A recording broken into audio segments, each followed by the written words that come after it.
Hillary Clinton and Donald Trump. And Donald Trump joins us by phone right now. Mr. Trump, thank you for joining us this morning. You put out a tweet earlier this morning saying we need to be vigilant and smart. If you were in the White House right now, what would that mean specifically? Well, it would mean specifically that we would strengthen up our borders, would be very careful who we allow into our country. Our country has got a lot of problems. We have a lot of people in our country right now that probably and definitely have the same feelings and the same feeling of hate as the people in Brussels. You know, George, I was in Brussels many times over the years, and it used to be a safe and beautiful city. And then it really changed. And I want to tell you, now it's like an armed camp. Anybody that goes there will tell you it's like an armed camp. And I'm talking about before this morning's brutal attack. That was a horrible attack. And Brussels is different, and Paris is different, and lots of places are different, and the police don't have control of it anymore, and it's a very sad thing to see what's happening. So you've got several fronts in this war right now. What would you be doing against ISIS in the Middle East, in Syria and Iraq, and what more assistance would you be providing to Europe to help them deal with this problem? Well, I'd be hitting ISIS so hard, and I was not in favor of Iraq, and I was not in favor of a lot of things, but with ISIS, with the chopping off of the heads, and this is ISIS-related, of course, but with the chopping off of the heads and what's going on, the brutality, you've got to hit ISIS so hard, and you've got to take them out and not play tiddlywinks like we're playing right now, and you've got to take them out, and you've got to get the people, the surrounding states, you've got to get them to put up the manpower, because that's what it's going to take. So you're ruling out American troops on the ground? I'd rather not do that. Now, we have to take them out. I'd rather not do that. I'd rather use the local countries because they have a bigger problem. They have a massive problem with ISIS, and I'd rather use the troops. I'd rather supply air support. You would hate like heck to get into that situation again. We've already spent probably $4 trillion in the Middle East, and we have to rebuild our own country. And we've spent so many lives and so much money in the Middle East now. It's so sad to see what's happened. And frankly, it's worse now than it was 15 years ago when we started. Absolutely worse. If we wouldn't have done anything, it would have been better now. If our presidents would have gone to the beach and taken it easy, the Middle East would be in better shape than it is right now. But you also suggested yesterday that perhaps we have to step back. The United States has to step back from our commitment and contributions to NATO.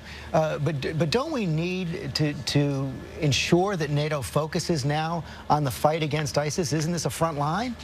Well, NATO's not helping us much with ISIS, George. I mean, it's not NATO. We need the countries that are local to the area, and they have to put up troops, and they're the ones that are most directly affected, at least now. Now, the way ISIS is spreading, and if we allow ISIS to continue to come in or people to continue to come in that are undocumented, you look at our country, we're taking people, we have no idea where they're coming from the migration.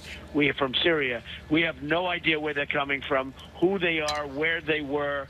We have people coming in with no documentation into our country, and they could be ISIS. You don't know. You have no idea where they're coming from. So we have to be a lot tougher, a lot smarter. And frankly, you know, one of the most disturbing things is the man that was caught yesterday, and this is retaliation for that. The man that was caught yesterday was living right where he grew up. He was living in the neighborhood. Everybody knew he was there, and they never turned him in. They caught him by accident. They never turned him in. It's a very serious problem. Yeah, Abdel Salam, who of course was one of the Paris attackers as well, caught last week, caught last Friday, 4 days ago, and there was a warning right after he was caught that it could precipitate another attack. That man's still in custody.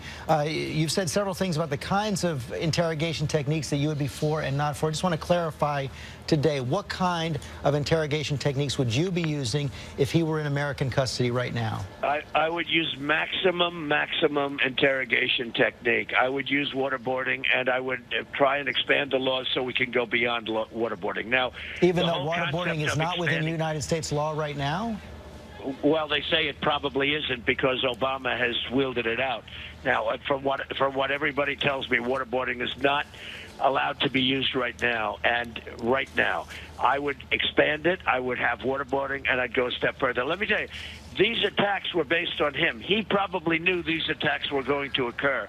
If we had techniques that were strong and the way we should have. You know, we play by the rules. They don't play by the rules, George. You're not going to win. If you can't play, if they're not going to play by the rules, and if we're going to play by the rules, we're not going to have too many victories. We could have probably cut this off if they had the right technique and used the right technique on him. Instead, he's sitting in a jail, probably has 15 lawyers around him, tell him don't speak, don't talk. And that's the way the world is being run right now. Certainly it's the way our country is being run, but that's the way it's being run over there, and it's very sad.